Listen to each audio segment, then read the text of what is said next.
कैसे शुरू हुआ? कुंभ का शाब्दिक अर्थ स्वयं में कलश, तो हमें जाना पड़ेगा दुर्वासा ऋषि तक।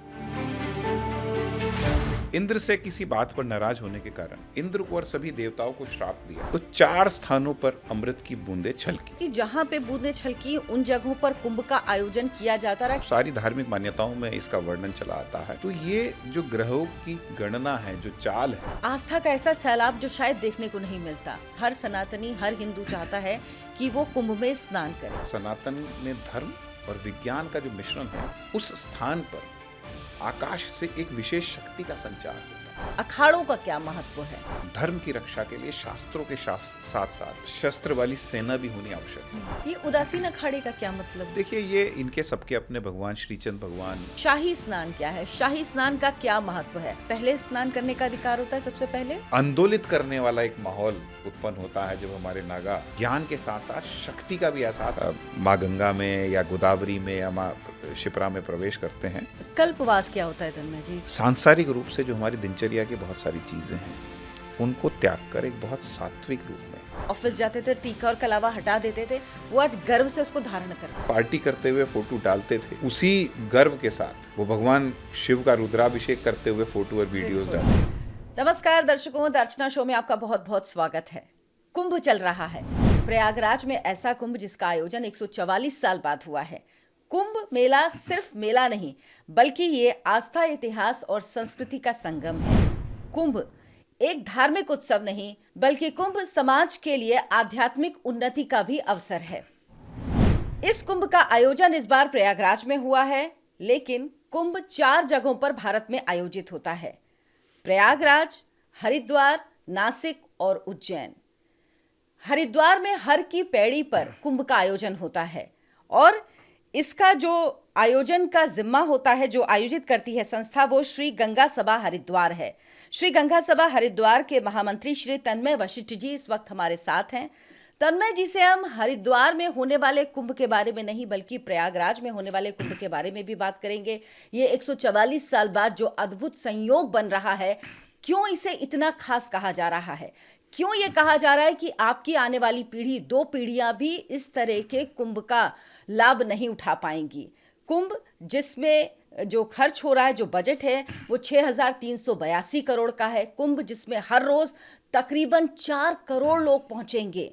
कुंभ जिसको इसरो ने कहा है कि वो कुंभ मेले की जो सिटी है वो सैटेलाइट से देखी जा सकती है। कुंभ एक ऐसी अस्थायी सिटी जिसे गूगल मैप ने अपने नेविगेशन सिस्टम में पहली बार जगह दी है किसी अस्थायी सिटी को।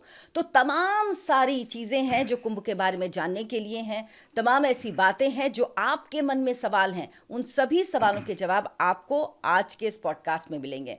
तन्मय जी, आपका हमारे इस पॉडकास्ट में आने के लिए बहुत बहुत धन्यवाद। बहुत बहुत धन्यवाद आपका। तन्मय जी, हम लोग एकदम स्टार्टिंग से शुरू करेंगे, एकदम शुरुआत से लोगों को बताएंगे कुंभ कैसे शुरू हुआ, कुंभ का मतलब क्या है, कुंभ का जो आयोजन होता है, क्या इसका जिक्र हमारे पुराणों में, वेदों में, रामायण में, महाभारत में कहीं पे मिलता है?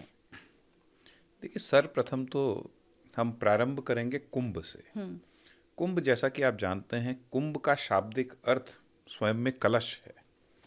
जब हम कहीं कहते हैं कि कुंभ का आयोजन हो रहा है, तो कुंभ शब्द से अभिप्राय निकलता है कलश, और ये कलश कहीं ना कहीं हमें इंगित करता है उस अमृत कलश के प्रति, जिस अमृत कलश से छलकी हुई बूंदों से इस कुंभ का प्रारंभ हुआ। अगर हम कुंभ के इतिहास की बात करें और हम पौराणिक रूप से और धार्मिक रूप से कुंभ के आयोजन की महत्वता और उसके कारण पर जाएं, तो हमें जाना पड़ेगा दुर्वासा ऋषि तक। दुर्वासा ऋषि, जो कि भगवान शिव के क्रोध से उत्पन्न हुए ऋषि कहे जाते हैं और बहुत गुस्से वाले वो ऋषि कहे जाते रहे हैं।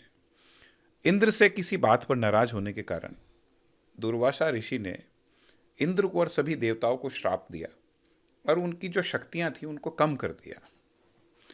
देवताओं की शक्तियां कम हो जाने के कारण जो दैत्य थे, दैत्यों ने स्वर्गलोक पर कब्जा कर लिया। उनका आधिपत्य स्वर्गलोक पर हो गया और इससे घबराकर, परेशान होकर सभी देवता भगवान विष्णु की शरण में गए और उन्होंने भगवान विष्णु से की आराधना करते हुए इस समस्या के निदान के लिए आग्रह किया।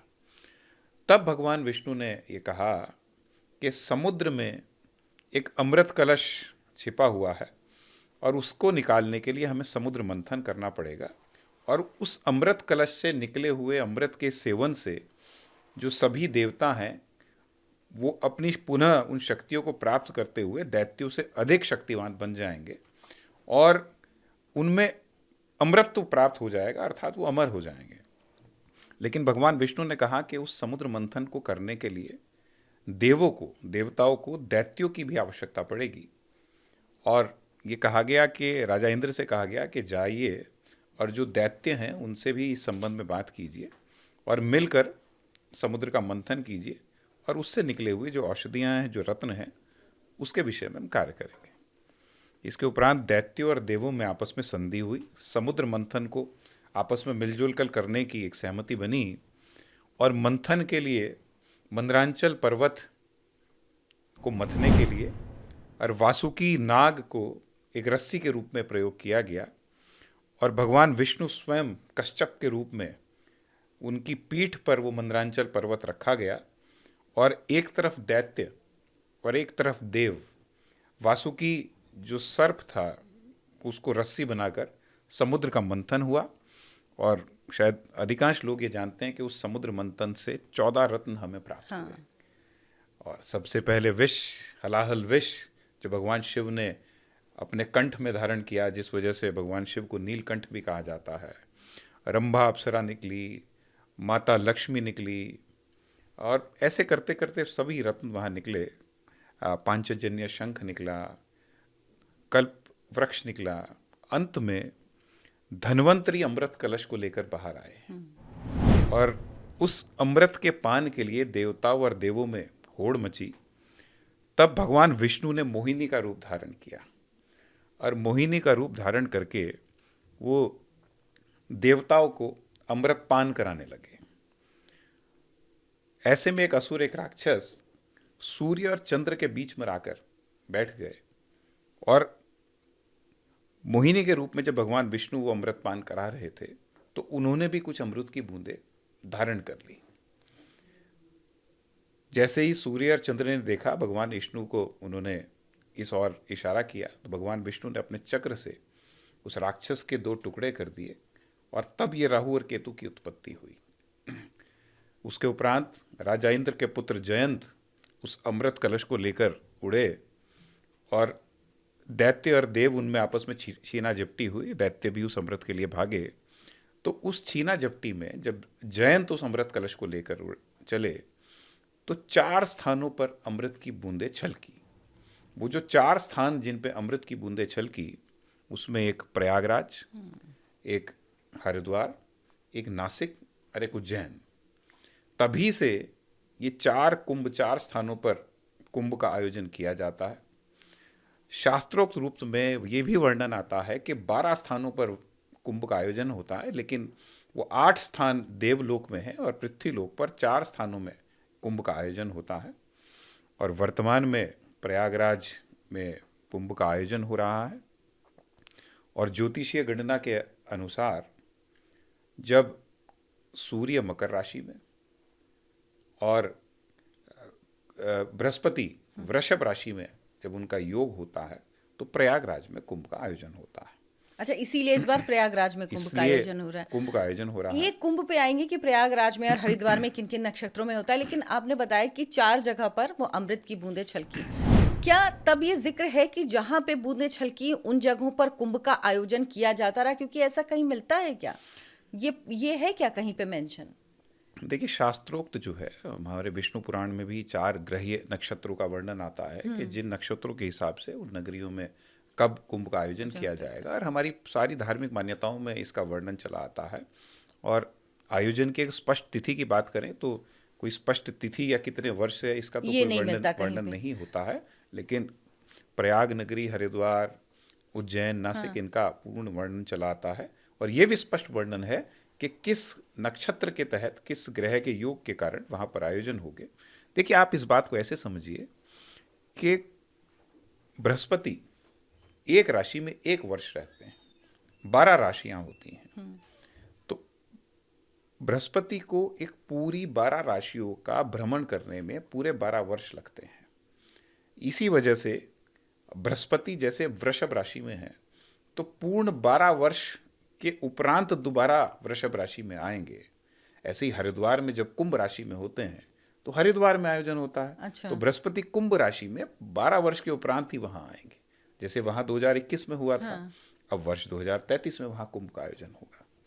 तो ये जो ग्रहों की गणना है, जो चाल है, उसके अनुसार इसका ये आयोजन आयोजन अलग अलग आयोजन जगह पे किया होता है, चारों जगह पे जो होता है चारों वो ग्रहों की गणना ग्रहों के की अनुसार होता है। अच्छा, अर्ध कुंभ, पूर्ण कुंभ, महाकुंभ, और इस बार के कुंभ को क्यों बेहद खास कहा जा रहा है? कहा जा रहा है 144 साल के बाद ऐसा संयोग है कि ये महाकुंभ आया है।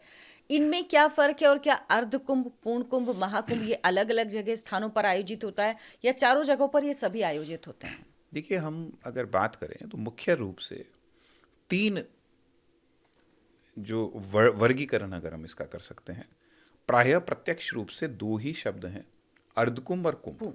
अच्छा, अर्धकुंभ और कुंभ। और तुम अर्धकुंभ और कुंभ, और अर्धकुंभ का आयोजन सिर्फ 2 स्थान पर, प्रयागराज और हरिद्वार। अर्धकुंभ का आयोजन सिर्फ 2 स्थान पर होता है, नासिक और उज्जैन में अर्धकुंभ नहीं होते हैं। और अर्धकुंभ जैसे कुंभ प्रत्येक 12 वर्ष के उपरांत आता है, तो ऐसे ही अर्धकुंभ कुंभ के 6 वर्ष के उपरांत आता है। अर्थात जब ग्रह अपनी जो उसकी जो पूरी एक चाल है, जो उसकी वो गति है, उसके आधी को वो कवर कर लेता है। जैसे 12 वर्ष हैं तो जब 6 वर्ष की उसकी वो आगे हो जाती है, तो जो उसकी आधी यात्रा, एक तरह से जो ग्रह की यात्रा होती है, पूर्ण होने पर हरिद्वार और प्रयागराज में अर्धकुंभ का आयोजन किया जाता है। पूर्ण कुंभ, तो जो कुंभ है वो पूर्ण कुंभ अपने आप में 12 वर्ष के उपरांत आने वाला जो कुंभ है, उसको पूर्ण कुंभ भी कह देते हैं और कुंभ भी कह देते हैं।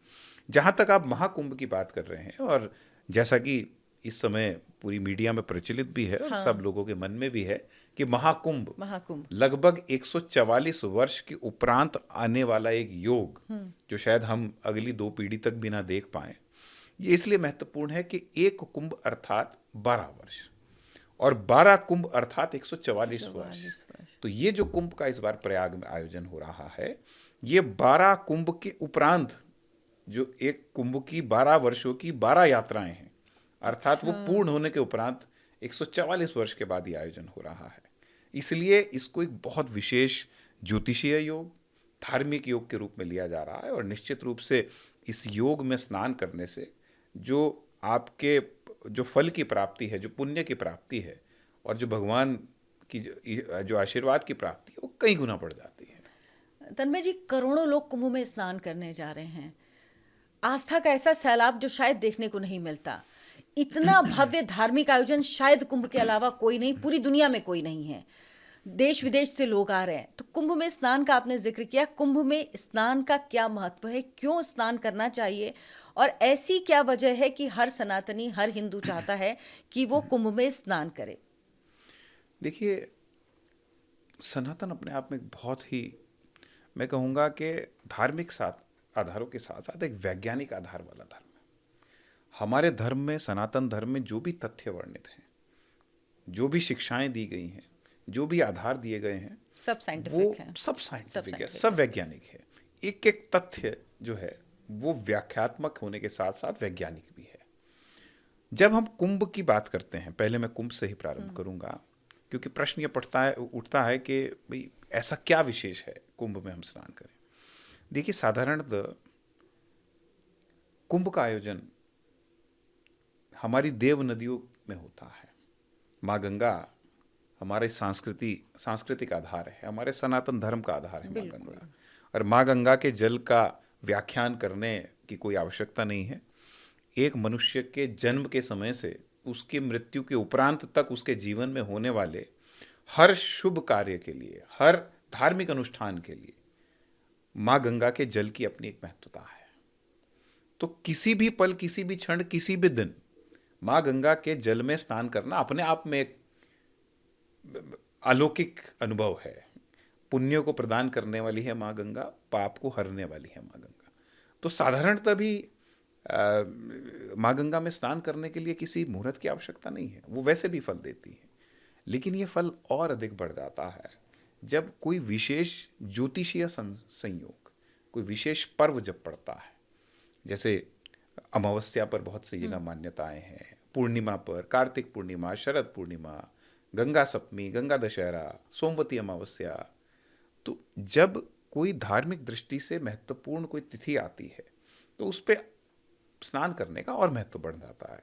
और ये तिथियां तो वो तिथियां हैं जो हर महीने में, 15 दिन में, साल में कई बार, सोमवती अमावस्या है साल में एक भी हो जाती है, दो भी हो जाती है, कार्तिक पूर्णिमा प्रत्येक वर्ष आती है, शरद पूर्णिमा प्रत्येक वर्ष आती है, माघ का महीना चल रहा है, प्रत्येक वर्ष आता है।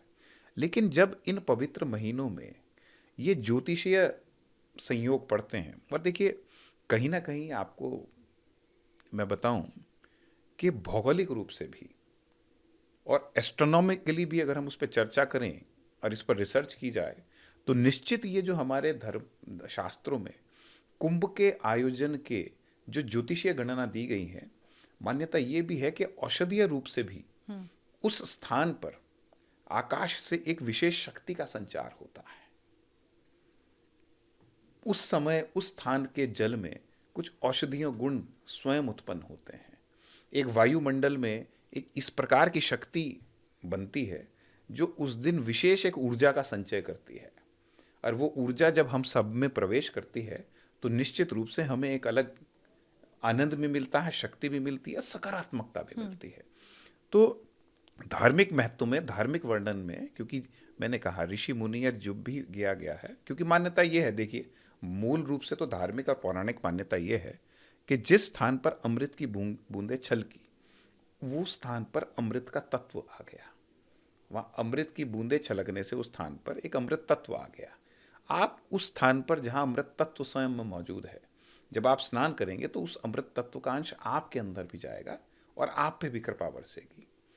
दूसरा, जिस क्षण में, जिस ज्योतिषीय योग में ये अमृत की बूंदें छलकी, तो मान्यता यही है कि वायुमंडल में उस योग में वो अमृत तत्व की उत्पत्ति होती है।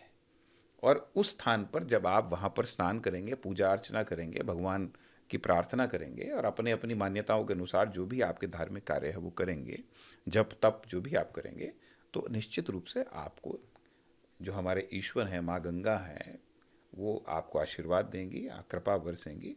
ऐसे ही नासिक और उज्जैन में शिप्रा और गोदावरी में होता है, वो भी हमारी देव नदियाँ हैं। तो ये सब कुछ हमारा जो है सनातन में धर्म और विज्ञान का जो मिश्रण है, इसीलिए इस धर्म को इतना खूबसूरत बनाता है। बिल्कुल। और एक जब कुंभ की बात होती है, कुंभ में स्नान की बात होती है, तो शाही स्नान बहुत लोगों को बहुत अट्रैक्ट भी करता है, बहुत अच्छा, मतलब इतनी सुंदर तस्वीरें शायद कभी ऐसे धार्मिक आयोजन में देखने को नहीं मिलती जो शाही स्नान के दौरान देखने को मिलती है कुंभ में। शाही स्नान क्या है? शाही स्नान का क्या महत्व है? अखाड़ों का क्या महत्व है? देखिए, मूल रूप से अगर हम अखाड़ों की बात करें तो जगत गुरु शंकराचार्य जी ने इस व्यवस्था को और प्रगाढ़ किया, सुदृढ़ किया, और उनकी एक स्पष्ट मान्यता थी, एक अवधारणा थी कि धर्म की रक्षा के लिए शास्त्रों के साथ साथ एक शस्त्र वाली सेना भी होनी आवश्यक है, एक धार्मिक शस्त्र वाली सेना भी होनी आवश्यक है। क्योंकि उनका कहना था कि शास्त्र हमारे धर्म को प्रगाढ़ करते हैं, मजबूत करते हैं, उसमें व्याप्त ज्ञान को जन जन तक पहुंचाते हैं, उसमें व्याप्त जो भावनाएं हैं, जो आधार हैं, उससे एक सामाजिक संरचना, सकारात्मक सामाजिक संरचना की उत्पत्ति करते हैं। लेकिन उस धर्म को बचाने के लिए, उस व्यवस्था को बचाने के लिए भी एक धार्मिक सेना होनी चाहिए। ऐसे धार्मिक लोग होने चाहिए जो आवश्यकता पड़ने पर शस्त्र भी उठा सकें। इसी आधार पर इन अखाड़ों की व्यवस्था को शंकराचार्य जी के समय और प्रगाढ़ किया गया। क्योंकि अखाड़े से अगर आप मतलब समझेंगे तो एक दाव पेच वाला, जैसे दंगल वाला इलाका होता है। तो अखाड़े नाम से स्वयं में एक स्पष्ट हो जाता है कि दाव पेच मतलब कि शारीरिक दाव पेच नहीं, धार्मिक दाव पेच। अखाड़ा मतलब एक शक्ति का एक निशानी होती है। अखाड़े में कौन रह पाएगा? जो शारीरिक रूप से मजबूत होगा। तो इसी प्रकार धर्म को मजबूत करने के लिए एक धार्मिक रूप से नेतृत्व करने वाले लोगों की एक सेना को खड़ा किया गया, जिनकी ये जिम्मेदारी तय की गई कि इस धर्म पर कोई आंच ना आए, इस धर्म पर कोई बाहरी शक्ति प्रहार न करें, इस धर्म के अस्तित्व को मिटाने का अगर कोई प्रयास करे तो ये हमारे अखाड़े खड़े हों और बड़ी मजबूती से इस सनातन का और इस धर्म के लोगों का नेतृत्व करते हुए इस धर्म की सुरक्षा कर सकें, हमारे शास्त्रों की सुरक्षा कर सकें, हमारी धार्मिक मान्यताओं की सुरक्षा कर सकें और हमारे धर्म स्थलों की, तीर्थ स्थलों की ये सुरक्षा कर सकें।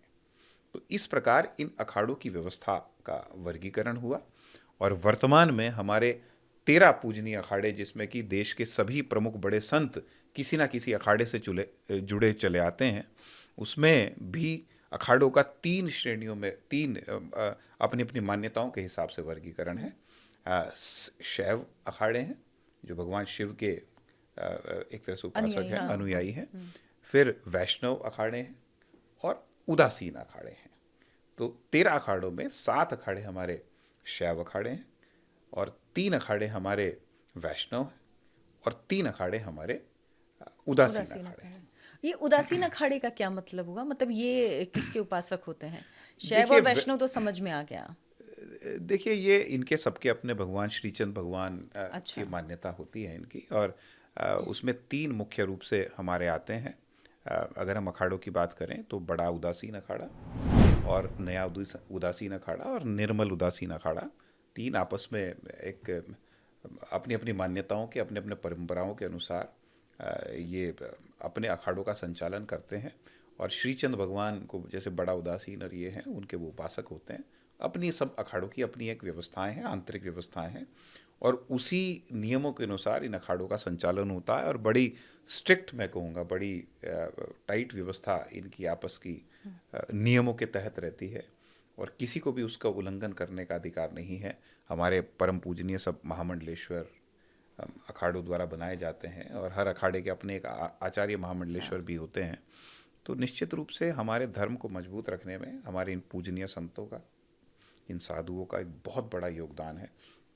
और जब कुंभ में हम शाही स्नान की बात करते हैं, जो आपका प्रश्न था, इस कुंभ में शायद इस शाही स्नान के नाम को परिवर्तित करते हुए राजसी और इस तरह की कुछ बात हुई थी।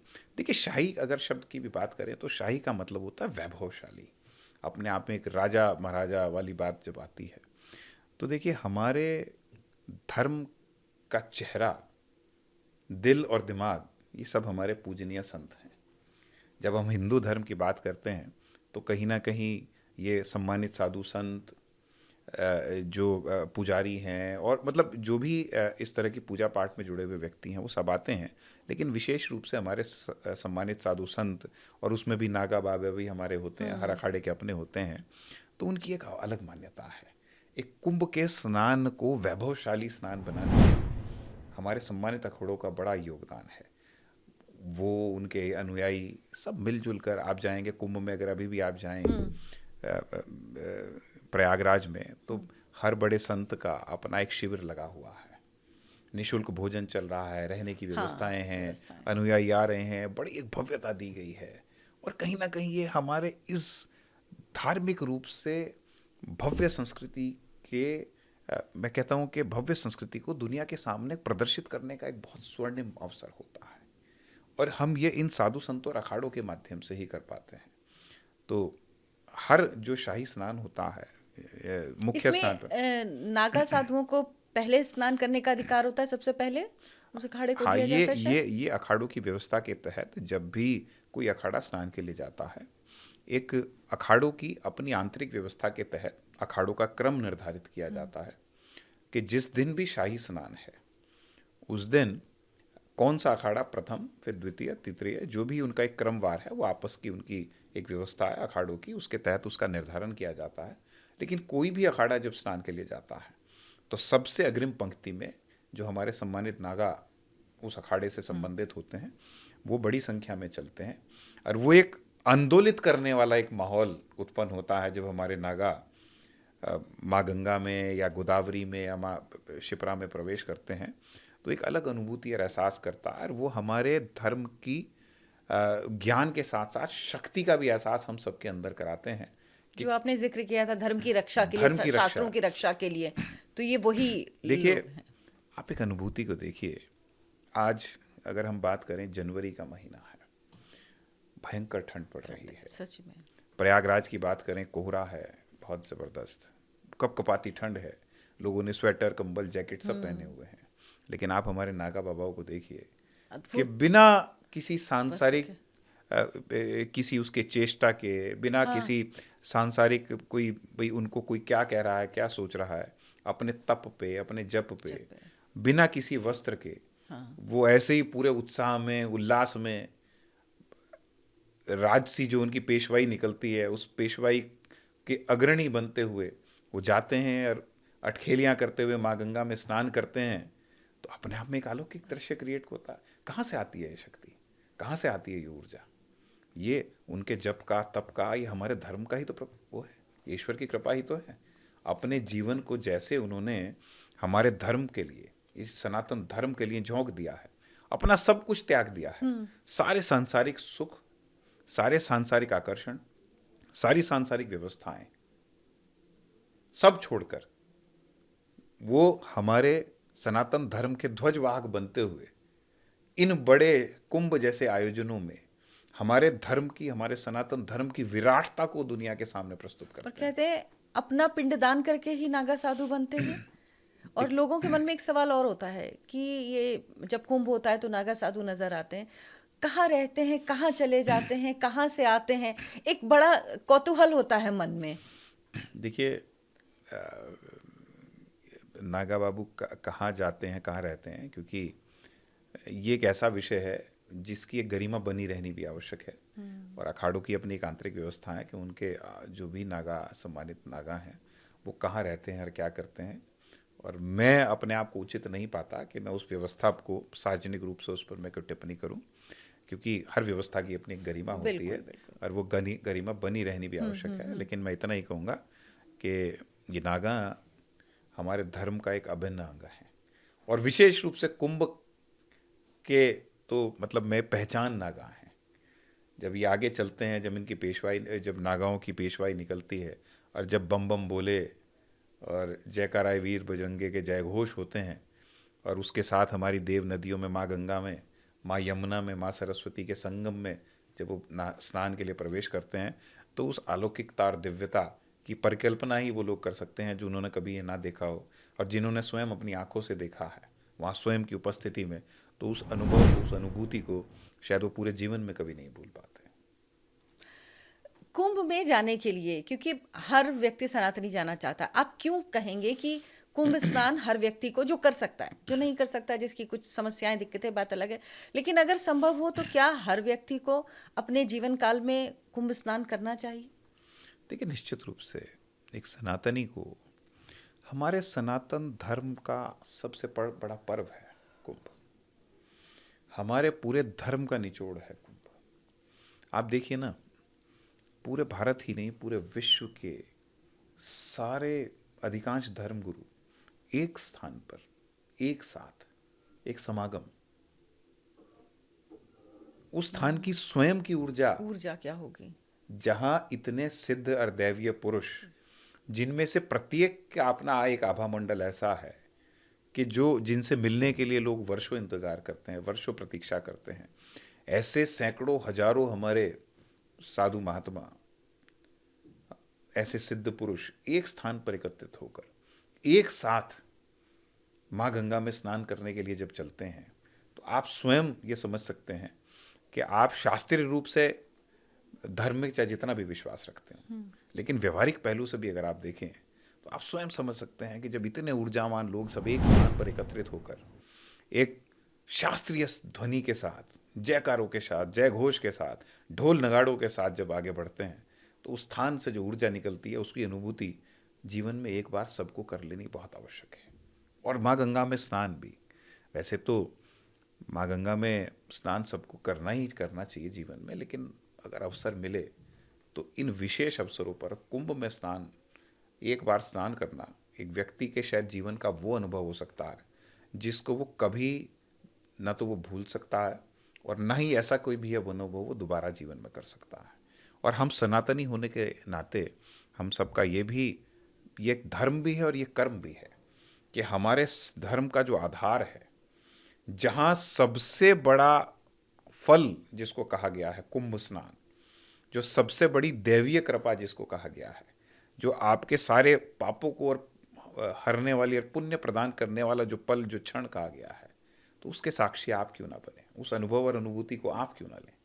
तो प्रत्येक मनुष्य को चाहिए कि वो उस दैवीय योग में कहीं ना कहीं हर 3 वर्ष में कभी नासिक होगा, कभी उज्जैन, कभी हरिद्वार, कभी प्रयागराज, तो प्रयास ये करें किसी ना किसी कुंभ में जाएं और उस अनुभव को लें और आगे अपने बच्चों को भी उस अनुभव को दें कि कृपा जितनी आपके लिए आवश्यक है उस अगली पीढ़ी के लिए और ज़्यादा आवश्यक है। कल्पवास क्या होता है तन्मय जी? क्योंकि बहुत सारे लोग कल्पवास करते हैं, लेकिन कल्पवास है क्या, उसके नियम क्या होते हैं, क्या उन नियमों का पालन करना ज़रूरी होता है, क्या है कल्पवास आखिर? देखिए, जब भी हम किसी तीर्थ पर जाते हैं, विशेष रूप से ये कुंभ की जो 1-1.5 महीने की अवधि है, इसमें हमें सांसारिक रूप से जो हमारी दिनचर्या की बहुत सारी चीज़ें हैं उनको त्याग कर एक बहुत सात्विक रूप में, जब अगर आप गृहस्थ हैं तो पति पत्नी वहाँ जाएं, उस कल्पवास में उन नियमों का पालन करें, सात्विक रूप से उस अवधि में आप वहाँ पूजा पाठ करें। और कहना ये चाहिए कि अपने दैहिक सुखों को छोड़कर, अपने सांसारिक सुखों को छोड़कर दैवीय आनंद की प्राप्ति के लिए, आध्यात्मिक आनंद की प्राप्ति के लिए एक दिनचर्या का आप हिस्सा बने, कुछ नियमों का आप पालन करें और आप अपने जीवन में उस अनुभव को प्राप्त करें जिस अनुभव के लिए ये ज्ञान बरसता है। जैसे अगर आपको अपने शरीर को स्वस्थ रखना है तो आप डॉक्टर पे जाएंगे, डॉक्टर आपको कुछ डाइट प्रिस्क्राइब करेगा कि आप कुछ दिन के लिए आप ये सब चीज़ें छोड़िए और इस पर आ जाइए, अल्प आहार पर आ जाइए, शाकाहार पर आ जाइए, सिर्फ फलाहार पर आ जाइए, फलों का सेवन कीजिए। आजकल इंटरमिटेड फास्टिंग भी चल रही है कि इतने अवधि आप भोजन मत कीजिए, खाली पेट रहिए। कहते हैं बॉडी को डिटॉक्सिफाई करने के लिए हो रहा है। हमारे धर्म में सब कुछ है, अगर हम अपने धर्म को फॉलो करने लगे तो हमें इंटरमिटेंट फास्टिंग, डिटॉक्स, इन सब शब्दों की जरूरत ही नहीं पड़ेगी। ये फैंसी शब्द नहीं है, लेकिन है सारी व्यवस्था। इसी प्रकार हमें अपनी आंतरिक डिटॉक्सिफाई करने के लिए, अंतर मन को डिटॉक्सिफाई करने के लिए, हमें अपनी सोच को सकारात्मक बनाने के लिए कुछ नियमित दिनचर्या का हमें पालन करने की आवश्यकता होती है। क्या अध्ययन करना है, क्या मनन करना है, कैसे निवास करना है, इन सब नियमों का पालन करते हुए उस अवधि में हम जब रहते हैं और उस अवधि के उपरांत जब हम निकलते हैं तो हम स्वयं को एक बदला हुआ व्यक्तित्व के रूप में पाते हैं, जो और अधिक ऊर्जा से ओतप्रोत है, जो और अधिक अध्यात्म से ओतप्रोत है, जो मानसिक रूप से और अधिक स्वस्थ होकर निकल रहा है। क्योंकि स्वास्थ्य सिर्फ शारीरिक नहीं है, शारीरिक स्वास्थ्य से ज्यादा आवश्यक मानसिक स्वास्थ्य है। और आज की दुनिया में तो बहुत ही महत्वपूर्ण है। आज लोग शारीरिक रूप से भी बहुत हष्ट पुष्ट दिखने वाले लोग मानसिक रूप से बहुत परेशान हैं। डिप्रेशन, एंजाइटी चारों तरफ फैली हुई है। और सबसे बड़ी बात, शारीरिक कष्ट को आप पहचान लेंगे, मानसिक कष्ट को, तनाव को, एक आम आदमी को किसी दूसरे के तनाव को पहचानना वो बड़ा कठिन काम है। देखने में भी जो व्यक्ति आपको बहुत हंसता हुआ मिलेगा, कहीं ना कहीं वो बहुत गहरे चिंतन और मनन से निकल रहा होता। तो इन सब चीज़ों का उपाय हमारी धार्मिक दिनचर्या में है और हमारे धर्म का उद्देश्य यही है, आपको शारीरिक मजबूती देने के साथ साथ आंतरिक और मानसिक मजबूती देना, कि आप एक बेहतर व्यक्ति के रूप में, एक अच्छे इंसान के और अच्छी नियति और नियत वाले व्यक्ति के रूप में इस समाज को आगे बढ़ाकर कार्य कर सकें। अगर हम आप वैदिक हमारे ज्ञानों पे जाएं तो हमारे ऋग्वेद जो सबसे पुराना माना जाता है, उसके प्रारंभ में ये बात लिखी हुई है कि दूसरों के उत्थान के लिए कमाया गया पैसा अति उत्तम है और व्यक्ति को ऐसा पैसा कमाने के लिए सदैव अग्रसर रहना चाहिए जिस पैसे से समाज का लाभ हो, जिस पैसे से आप दूसरों का भला कर सकें। तो उद्देश्य सिर्फ यही है। और आगे उन्होंने और आगे कहा है कि लगातार ऐसे प्रयास, पैसे को और कमाने का प्रयास करना चाहिए। तो एक मनुष्य को नियमित रूप से उन्नति की ओर अग्रसर रहना चाहिए, लेकिन वो उन्नति समाज की भलाई के लिए, आपकी उन्नति से आधार यही होना चाहिए कि आपकी उन्नति से कितनों का भला हो रहा है। अगर आपकी उन्नति सामाजिक है, आपकी विकास से लोगों का भी विकास हो रहा है, दुनिया में खुशियां फैल रही हैं, तो आपको और प्रयासरत रहना चाहिए। लेकिन आपकी उन्नति से अगर दुनिया में दुख फैलते हैं आपकी उन्नति से लोग परेशान होते हैं, परेशान का अर्थ मानसिक रूप से नहीं, अगर उनका जीवन कष्टमयी बनता है तो ऐसी उन्नति का कोई लाभ नहीं है। तो मूल यही है, ये जो आप इसकी बात कर रहे थे, इसका बात यही है कि हम उस अवधि के निकलने के बाद जो भी व्यक्ति निकलते हैं वो बड़ी सकारात्मक ऊर्जा के साथ और शुद्ध विचारधारा के साथ निकलते हैं और वो एक नई उमंग के साथ, नए जोश के साथ अपनी सांसारिक गतिविधियों को आगे बढ़ाते हैं। अच्छा, हम अखाड़ों का जिक्र कर रहे थे, एक से छूट गया, किन्नर अखाड़ा इस बार शामिल किया गया। किन्नर अखाड़ा ये क्या पहली बार शामिल किया गया है? इसके पीछे क्या कोई संदेश है जो लोगों को जानना चाहिए, समझना चाहिए? इसको किस तरह से बताएंगे आप? देखिए, मैं जहाँ तक जानता हूँ, मेरा थोड़ा सा कि 2021 में जब हरिद्वार का कुंभ था तो शायद तब प्रथम बार किन्नर अखाड़े ने एक अलग से अखाड़े के रूप में स्नान किया था, लेकिन शायद अधिकृत रूप से उनको अखाड़ों में शामिल नहीं किया गया था। अखाड़े 13 ही थे और किन्नर अखाड़े ने जूना अखाड़े के साथ स्नान किया था। अलग से किन्नर अखाड़े को एक स्वतंत्र अखाड़े के रूप में शायद मान्यता नहीं दी गई थी और अभी तक शायद वो परंपरा कायम है। लेकिन किन्नर अखाड़ा अपने आप में क्योंकि बड़ी एक आकर्षण का केंद्र भी बना था 2021 हरिद्वार कुंभ में भी, और इस बार के प्रयाग कुंभ में भी किन्नर अखाड़ा एक आकर्षण का केंद्र बना हुआ है। देखिए, धार्मिक रूप से और अखाड़ों की व्यवस्था के रूप में किन्नर अखाड़े को स्वतंत्र रूप से एक अखाड़े की मान्यता दी जाती है या नहीं दी जाती है, ये क्योंकि अखाड़ों की आंतरिक व्यवस्था और उनके नियम कानून का विषय है, तो शायद इस पर मेरी कोई टिप्पणी करना उचित नहीं होगा। लेकिन अगर व्यवहारिक रूप से आप बात करें तो देखिए, जो किन्नर हैं वो भी मनुष्य ही हैं और कानूनन रूप से भी और व्यवहारिक रूप से भी उनके वो सब अधिकार हैं जो कि काम पुरुष या महिला के होते हैं। तो अगर वो अपनी पहचान प्रदर्शित करते हुए और इस सनातन धर्म में विश्वास दिखाते हुए अगर धार्मिक गतिविधियों को करते हैं तो निश्चित रूप से एक ये नई व्यवस्था को इंगित करता है। लेकिन इस पर मैं फिर वही कहूँगा कि धार्मिक रूप से इसको क्या किया जाना, ये क्या नहीं किया जाना चाहिए अखाड़े के रूप में, ये बिल्कुल अखाड़े के जो भी पदाधिकारी हैं या जो नियम कानून है या जो भी हमारे अखाड़ों के बड़े संत हैं वो इस पर निर्णय लेंगे। मैं कहने वाला मैं अपने आप को इसमें सक्षम नहीं पाता हूँ। लेकिन हाँ, इतना ही कहूँगा कि सामाजिक रूप से ये एक बड़ा अच्छा संकेत है कि वो भी हमारे समाज का एक हिस्सा है और उनको भी समाज में धार्मिक गतिविधियों में भी हिस्सा लेने का उतना ही अधिकार है। तो वो अगर कुंभ में अपनी पहचान प्रदर्शित करते हुए अपना एक क्या था दल बनाकर अगर स्नान के लिए जाते हैं, स्नान करते हैं, तो निश्चित रूप से हमारे धर्म को और मजबूत करता है। तन्मय जी, आप उस समिति में शामिल हैं जो जब हरिद्वार में कुंभ होता है तो उस कुंभ का आयोजन करती है, महामंत्री हैं आप उसके। आपसे बेहतर शायद ये कोई नहीं बता सकता कि जो कुंभ का आयोजन होता है वो इतना बड़ा आयोजन, इतने व्यवस्थित तरीके से होना, हर चीज़ की एक व्यवस्था होना। 1 करोड़ लोग, इस बार तो कहा जा रहा है कि 1 करोड़ लोग एक दिन में पहुंचेंगे लगभग, उनका सबके आने जाने का साधन होना, रहने का, खाने की व्यवस्था होना, मतलब समझ लीजिए एक छोटा शहर, एक अच्छा खासा शहर बसा हुआ है, उसमें पूरी व्यवस्था होना। ये किस तरह से संभव हो पाता है? क्योंकि वाकई ये रिसर्च का विषय है, लोगों के मन में कौतूहल होता है कि कैसे संभव है इतना व्यवस्थित एक आयोजन किया जाना।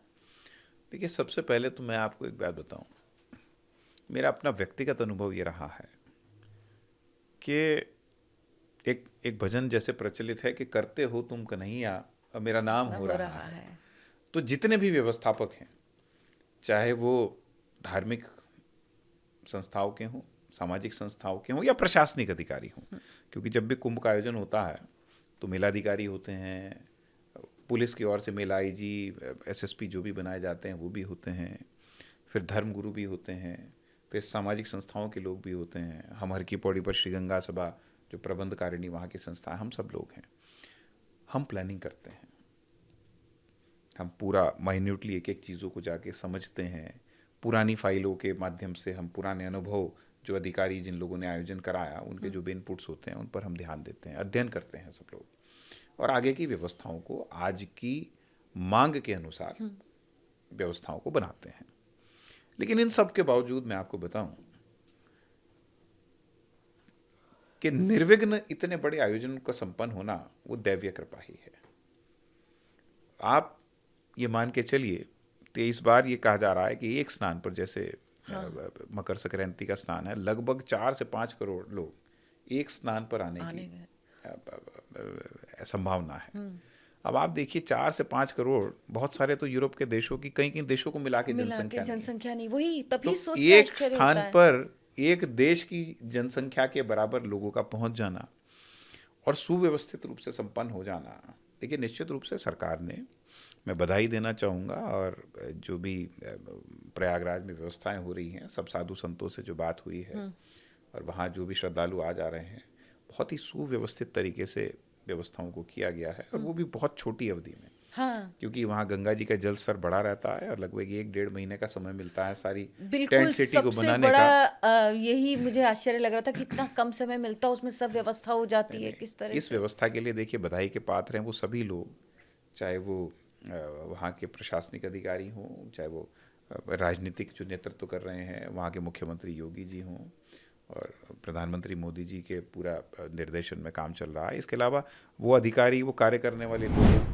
मैं तो सबको, मैं तो इवन जो नीचे ज़मीन पर, मतलब ग्राउंड सबसे बड़ा, तो उनका भी श्रेय है, जो वहाँ के सफाई कर्मचारी हैं, जो भी और सब लोग हैं जो इस आयोजन में जुड़े हैं, युद्ध स्तर पर दिन रात काम करते हुए 1 से 1.5 महीने में उस पूरी टेंट सिटी को, उस पूरे एरिए को, जो कि बहुत बड़े हेक्टेयर्स में फैली हुई, हजारों हेक्टेयर में वो एरिया फैला हुआ है, उसमें व्यवस्था बनाई गई है। और आप देख सकते हैं कि इतनी साफ सफाई, इतना व्यवस्थित वहाँ सब कार्य चल रहा है।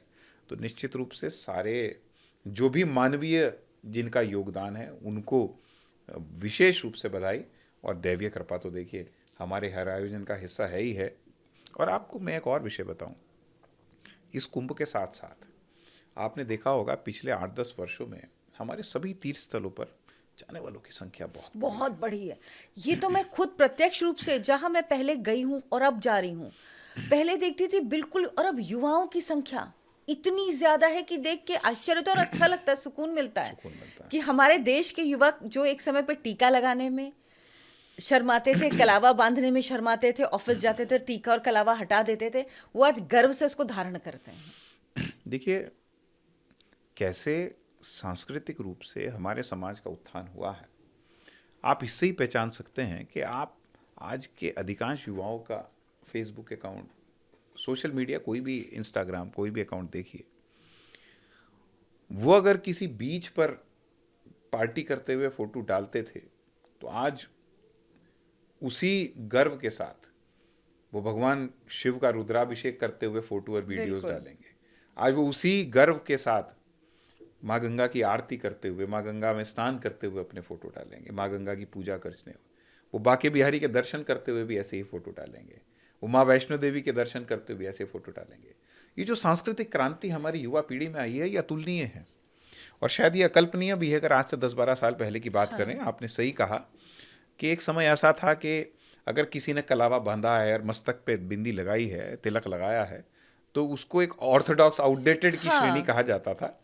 लेकिन आज हर शुभ कार्य से पहले स्वयं बच्चा अपने टीका और बिंदी लगाकर चल रहा है, कलावे बांधे जा रहे हैं, आशीर्वाद लिए जा रहे हैं। और युवाओं के साथ साथ आप कॉरपोरेट को देखिए, पहले जब किसी चीज़ की लॉन्चिंग 5 स्टार और 7 स्टार होटल्स में हुआ करती थी, आज कॉरपोरेट्स भी अपने नए प्रोडक्ट की और नई स्कीम्स की लॉन्चिंग किसी ना किसी तीर्थ स्थल पर जाकर भगवान का आशीर्वाद लेकर कर रहे हैं। एक सांस्कृतिक क्रांति तो है। आज युवा, देखिए सबसे बड़ा क्या है, हमारे धर्म को जीवित करने के लिए सबसे महत्वपूर्ण यह है कि अगली पीढ़ी में इस सनातन का बीज रहे। हाँ। और हम सबका सिर्फ इतना काम है कि उनके मन में वो सनातन और सनातन के ज्ञान के प्रति, हिंदू धर्म के ज्ञान के प्रति उनकी जिज्ञासा को जागृत करना। शेष काम हमारा धर्म अपने आप कर लेगा, क्योंकि जिसने जरा सा भी उसमें समझाना की कोशिश की ना, वो समुद्र में की गहराइयों में डूबता चला गया। इतना विराट है हमारे धर्म का ज्ञान, और ये आज की पीढ़ी उसको समझ रही है। आज आपने भी रिपोर्ट्स पढ़ी होंगी, मैंने भी पढ़ी हैं कि गोवा का भी टूरिज्म डाउन जा रहा है। नए वर्ष पे हिंदुस्तान के अधिकांश मंदिरों में पैर रखने की जगह नहीं थी, और हमारे जो पर्यटन स्थल हैं उनका अगर आप डाटा उठाएंगे तो पिछले वर्षों में वो कुछ घट रहा है। या हमारा देश तो तीर्थाटन का देश रहा है ना, वो बीच में चेंज हो गया था, वापस से तीर्थाटन की तरफ हम मुड़ गए हैं शायद, मुझे लगता है। अब होने ये लगा है कि अगर कोई 4 दिन की या 5 दिन की यात्रा पर जा रहा है तो 3 दिन तो उनका तीर्थाटन जाता है, 1 दिन वो अपने आराम के लिए सुरक्षित रखते हैं। ये नया भारत, ये नया हिंदुस्तान। और इसीलिए मैं कह रहा हूँ कि ये हिंदुस्तान आज सांस्कृतिक रूप से और सामाजिक रूप से सनातन में अपनी जड़ों में दोबारा से उस ज्ञान को प्राप्त कर रहा है। इसीलिए इतना फल फूल रहा है, इसीलिए इतना विराट बन रहा है। आज हमारे यहाँ के बच्चे सिर्फ हिंदुस्तान ही नहीं, पूरे विश्व में जाकर हमारे देश की ध्वज पताका फैला रहे हैं, इस सनातन की ध्वज पताका फैला रहे हैं। और सबसे अच्छी बात, वो जीवन में कितने भी बड़े पद पर जाके बैठे हैं, वो इस बात को नहीं भूल रहे हैं कि वो धर्म से हिंदू हैं। हाँ। और उनके क्या संस्कार हैं और उनका क्या आधार है। क्योंकि पूरे विश्व में जो प्रेम का संदेश वाहक धर्म है वो हिंदू धर्म है। बिल्कुल सही बात। अगर दुनिया को जोड़ने की और वसुदेव कुटुंबकम की बात करते हैं तो हम करते हैं। और जीवन में मनुष्य को उन्नति और विकास के लिए जो सबसे पहला भाव चाहिए वो प्रेम चाहिए। अगर आपके अंदर प्रेम नहीं है तो इस दुनिया में आप आगे नहीं बढ़ सकते। किसी भी जीवन में स्तर पर आगे बढ़ने के लिए टीम वर्क की आवश्यकता होती है, अच्छे मैनेजमेंट की आवश्यकता होती है। आप व्यक्तिगत कितने भी काबिलियत हो, आपके साथ अगर अच्छे लोग नहीं हैं, आपके साथ अगर आपसे जुड़े हुए लोग नहीं हैं, तो आप आगे नहीं बढ़ सकते। तो उसके लिए मूल भाव प्रेम चाहिए। अगर हम द्वेष रखेंगे, अगर हम अराजकता रखेंगे, तो वो अराजकता दूसरे को मार के आगे बढ़ना सिखाती है। और हमारा धर्म दूसरे का हाथ पकड़ के आगे बढ़ना सिखाता है। और इसलिए आप देखिए ना, स्टीव जॉब्स की पत्नी कुंभ में आयोजन के लिए कल्पवास करने के लिए आई हैं, और उनके साथ और उनके सब परिवार के लोग भी आए। और ये तो एक उदाहरण है, ऐसे हजारों लाखों विदेशों से लोग आ रहे हैं हिंदुत्व के लिए, सनातन के प्रति, योग के प्रति, ध्यान के प्रति आकर्षित हो रहे हैं। तो ये शक्ति तो है, ये पूरा विश्व इस बात को पहचान रहा है। अच्छा, क्या इसमें, मैं कोई राजनीतिक सवाल नहीं करना चाहती, लेकिन फिर भी मतलब मेरे मन में ये बात आती है, और मुझे लगता है सबको ये दिखता होगा, क्योंकि कई चीज़ें ऐसी होती हैं ना जो आंखों से नज़र आती हैं, दिखती हैं, परिवर्तन हम देख रहे हैं अपने सामने। क्या 2014 में सरकार बनने के बाद से ये परिवर्तन लोगों के मन मस्तिष्क में आया है? क्या सांस्कृतिक उत्थान शुरू हुआ है उसके बाद से, और ये परिवर्तन उसके बाद से ज़्यादा तेज दिखने लगा है? देखिए, निश्चित रूप से इसमें देखिए, अगर कोई इस विषय में कोई दूसरा विचार रखता तो मैं नहीं जानता क्या कारण है। निश्चित रूप से जब से प्रधानमंत्री श्री नरेंद्र मोदी जी देश के प्रधानमंत्री बने हैं और उन्होंने प्रधानमंत्री के रूप में तीर्थों पर जाना प्रारंभ किया है, इस सांस्कृतिक गौरव को पूरे भारत ही नहीं पूरे विश्व के सामने रखा है। उन्होंने अपने धर्म को शर्म का नहीं, गौरव का विषय बनाया है। तन्मय जी, जब मैं अपने प्रधानमंत्री को देखती हूँ ना, माथे पे त्रिपुंड लगाए हुए, मतलब मुझे क्या अनुभूति होती मैं नहीं बता सकती, क्योंकि मैं शायद पहले कभी कल्पना नहीं कर सकती थी कि हमारे देश का प्रधानमंत्री कभी त्रिपुंड लगा के दिख जाएगा। देखिए, जो आभा मंडल हमारे प्रधानमंत्री जी का है, मैं माँ गंगा से प्रार्थना कहूँगा कि वो दीर्घायु हों और ये आभा मंडल उनका बना रहे, वो देश के लिए इस समय आवश्यक है। और उनके इस 10 वर्ष के कार्यकाल में हिंदुस्तान जिस प्रकार से पूरे विश्व में गौरवान्वित हुआ है, पूरे विश्व में हिंदुस्तान का, भारत का जो गौरव बढ़ा है, सांस्कृतिक रूप से, आर्थिक रूप से, जो हिंदुस्तान का एक चेहरा पूरे विश्व के सामने निकल कर आया है, ये एक सनातनी के नेतृत्व में ही संभव था। और वो कहते हैं, मैं माँ गंगा का पुत्र हूँ, माँ गंगा ने मुझे बुलाया है। हाँ। माँ गंगा की विशेष कृपा है। मैं कहूँगा अब सारे हमारे इष्ट भगवान ईश्वरों की कृपा है उन पर, क्योंकि बिना ईश्वर कृपा के ऐसे ऐसे कार्य नहीं संभव हैं जो हमारे प्रधानमंत्री जी के नेतृत्व में हो रहे हैं। निश्चित रूप से राजनीतिक विषय नहीं है, लेकिन जो प्रत्यक्ष है, बिल्कुल, जो हमारे सामने है, उसको हम नकार भी नहीं सकते। पूरे विश्व के सामने पूरा नेशनल मीडिया, जब वो वाराणसी में, काशी में बैठ के माँ गंगा की आरती करते हैं, तो पूरे देश के मीडिया के सामने वो चलाया जाता है। और हमारे घर में बैठा हुआ हर वो बच्चा 3 से 4 साल से 2-3 साल जिस भी आयु से देखना शुरू करता है, और तब से लेके एक बुजुर्ग तक उसको देखता है, तो निश्चित रूप से एक जिज्ञासा भी जागृत होती है।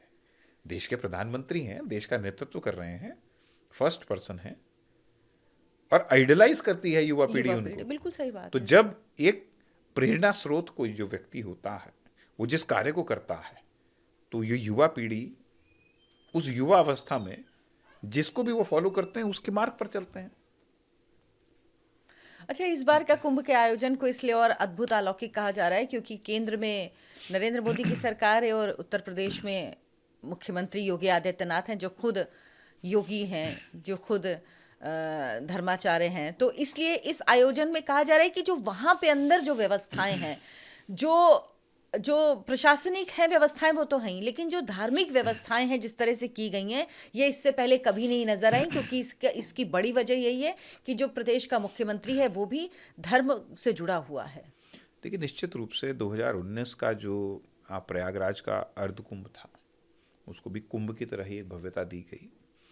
वो भी माननीय योगी आदित्यनाथ जी के नेतृत्व में सकुशल संपन्न हुआ। और ये जो कुंभ चल रहा है, इसमें भी राज्य स्तर पर वहाँ के मुख्यमंत्री योगी आदित्यनाथ जी के नेतृत्व में इस पूरा आयोजन किया जा रहा है। और मेरा भी ये मानना है कि जब धार्मिक आयोजन धार्मिक विचारधारा से होते हैं तो उनमें भव्यता और दिव्यता स्वयं आ जाती है। क्योंकि किसी भी धार्मिक आयोजन को सिर्फ प्रशासनिक दृष्टि से अगर देखा जाए तो प्रशासन का मेन जो उद्देश्य है वो सिर्फ व्यवस्थाओं में रहता है। क्योंकि आवश्यक नहीं है कि जो पद पर बैठा हुआ व्यक्ति हो उसके मन में सनातन के प्रति आस्था की वही डिग्री हो। मैं ये नहीं कहूँगा कि वो कोई नास्तिक या अथीस्ट होते होंगे, लेकिन हर व्यक्ति, हर मनुष्य के लिए धर्म की एक अलग परिभाषा है, आस्था की एक अलग परिभाषा है। और धर्म और आस्था की परिभाषा के साथ साथ जो भाव है उसकी उत्पत्ति भी अलग अलग होती है।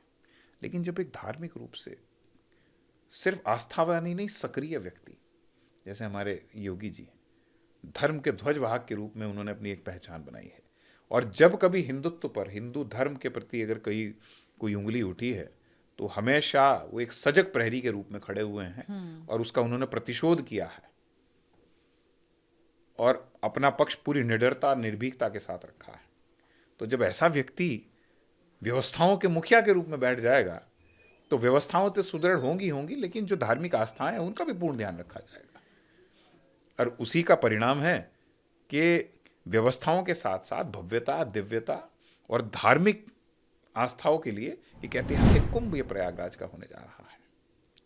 तन्मय जी, कुछ लोगों को कुंभ जब आयोजित हो रहा था तो राजनीतिक रूप से भी लोग बातें कर रहे थे, कह रहे थे, कई राजनेता भी कह रहे थे कि इतना क्यों व्यय किया जा रहा है, इतना खर्च क्यों किया जा रहा है। 6400 करोड़ का तकरीबन खर्च हो रहा है और 25,000 करोड़ का इससे आय होगी। केवल 45 से 50 दिन का अगर हम कार्य मतलब 2 महीने में रख लें तो उसमें हो जाएगी।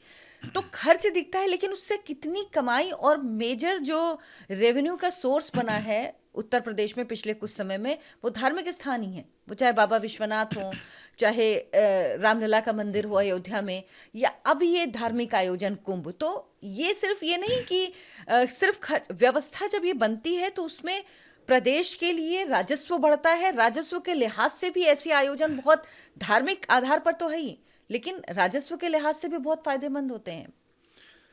देखिए, ये जो नादान लोग हैं ना, मैं नादान ही कहूँगा इनको, जिनको धार्मिक आयोजन होने वाले खर्चों पर तो ऐतराज होता है और बाकी खर्चों पर कोई ऐतराज नहीं होता।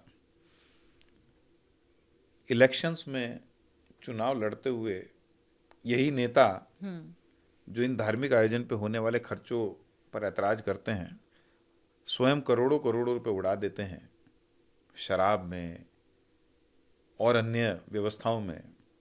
और उसका अगर कम्युलेटिव अगर एक कैलकुलेशन की जाए तो इस 5,000 करोड़ से कहीं गुना दिखाएगी। एक शादी के सीजन में अगर हिंदुस्तान में जो शादियों पे खर्च होता है, शादियों में भी भाई मूल तो शादी फेरे हैं, सप्तपदी की है, उसके अतिरिक्त जो भी होता है एक वैभवशाली व्यवस्था बनाने के लिए होता है।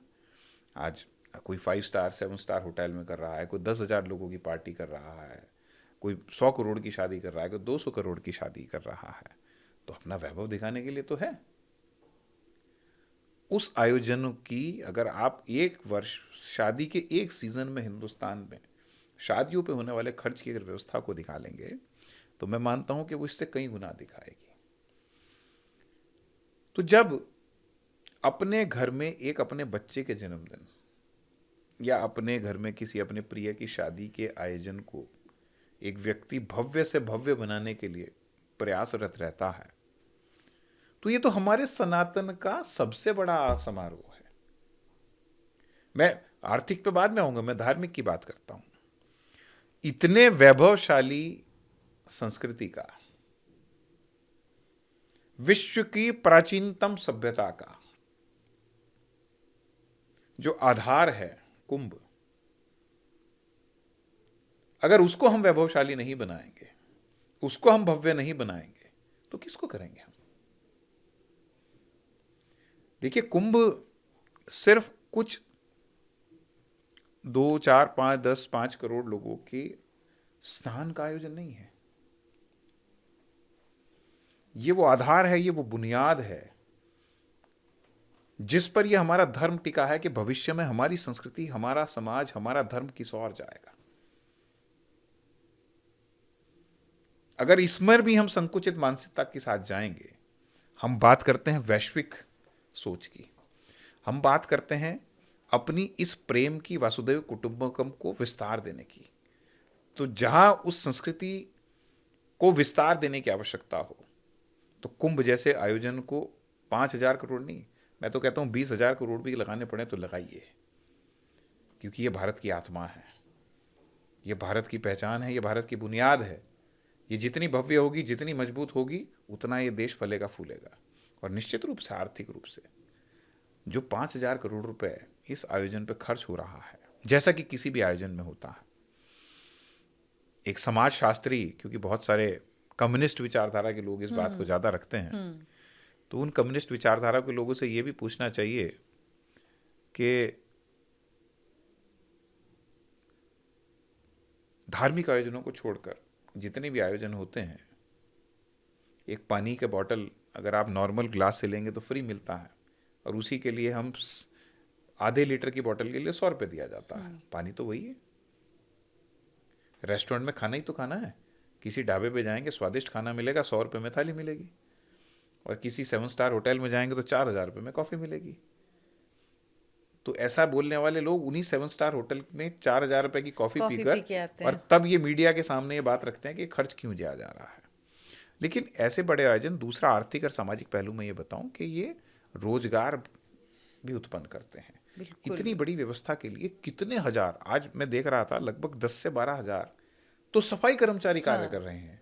रोजगार मिला ही नहीं। रोजगार 2 महीने के लिए, उन 2 महीनों में उनको इतना मिलेगा कि पूरे वर्ष का वो अपने घर का संचालन कर सकें। एक सामाजिक व्यवस्था क्या है?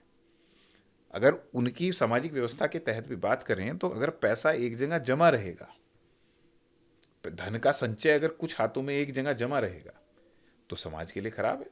यही तो वो आयोजन है जिनके माध्यम से पैसा सर्कुलेट हो रहा है। कोई टेंट का काम कर रहा है, कोई घास लगाने का काम कर रहा है, कोई बिजली लगाने का काम कर रहा है, कोई खाना बनाने का काम कर रहा है, कोई पानी की बोतल बेच रहा है, कोई रिक्शा चला रहा है, कोई टैक्सी चला रहा है। सब मनुष्य ही तो कर रहे हैं, रोजगार ही तो मिल रहा है। और जैसा आपने कहा, सरकारी खजाने से सरकार को 25, मेरे पास आंकड़ा ज्यादा बड़ा है, लेकिन 25-30 हजार करोड़ भी मान लें, हाँ, तो सरकार का पैसा 4 गुना हो जा रहा है। और सिर्फ 2 महीने में, अगर 2 महीने में इससे ज्यादा रेवेन्यू जनरेशन इतनी जल्दी कैसे हो सकता है? जल्दी कैसे हो सकती है? तो देखिए, ये सिर्फ खिसियानी बिल्ली और खंबा नोचे, जिनके मन में या तो भाव नहीं है या राजनीतिक रूप से उन्हें विरोध करने का कोई बहाना चाहिए, वो ये बातें उठाते हैं। आम जनमानस पूर्ण रूप से इससे संतुष्ट है, और हर व्यक्ति, हर सनातनी ये चाहता है कि कुंभ जितना भव्य से भव्य आयोजित हो। हमारा एक गौरवशाली इतिहास है, हम गौरवशाली संस्कृति से आए हैं। हमारा यह सौभाग्य है कि हमने हिंदू धर्म और सनातन धर्म में जन्म लिया, और इस गौरवशाली इतिहास और संस्कृति और सभ्यता का हम हिस्सा हैं। और देखिए, इस देश भारतवर्ष का आधार सनातन है। आक्रांता आए हैं, गए हैं, कुछ रह गए हैं, कुछ मिट गए हैं, लेकिन सनातन ऐसा कैसा मजबूत, सशक्त खड़ा है। हमेशा कुछ अच्छे बुरे दौर हर व्यक्ति, हर व्यवस्था, हर समाज और हर धर्म में आते हैं, अब पुनः सांस्कृतिक रूप से, सामाजिक रूप से और धार्मिक रूप से सनातन के उत्थान का समय, जो 10 वर्ष, जो 2014 से प्रारंभ हुआ है, और अभी तो प्रारंभ है ये। अभी देखिए आने वाले वर्षों में एक विराट वृक्ष की तरह इस सनातन का आधार, इसका ज्ञान, इसकी जड़ें सिर्फ भारत ही नहीं पूरे विश्व में फैलने जा रही है। और हम अपने ज्ञान से, हम अपनी शिक्षा से और हम अपने जुड़ाव से इस पूरे विश्व को जीने के लिए और उन्नति के लिए एक बेहतर जगह बनाने जा रहे हैं। बिल्कुल ऐसा ही लग रहा हो। ये जितना भव्य आयोजन है, जिसको देखकर ये समझ में आ रहा है कि पूरी दुनिया जिस तरह से इस वक्त कुंभमय लग रही है, जो जिक्र भी हमने किया अपने पॉडकास्ट में कि बाहर से लोग, विदेशों से लोग आ रहे हैं, देश से लोग तो शामिल ही हो रहे हैं। तन्मय जी, आपका बहुत बहुत धन्यवाद इस पूरी चर्चा के लिए, इस बातचीत के लिए। बहुत ही इंटरेस्टिंग है पॉडकास्ट रहा, और पता नहीं, मुझे लग रहा है मैं बात करूंगी तो बहुत लंबी करती जाऊंगी, लेकिन बाकी चर्चा फिर कभी करेंगे। बहुत बहुत धन्यवाद आपका। धन्यवाद आपका, बहुत बहुत धन्यवाद। तो आप लोग ये पॉडकास्ट देखिए ज़रूर, इसे शेयर कीजिए, ज़्यादा से ज़्यादा लोगों तक पहुंचाइए और हमारे चैनल आयन भारत को भी सब्सक्राइब ज़रूर कीजिए। धन्यवाद, नमस्कार।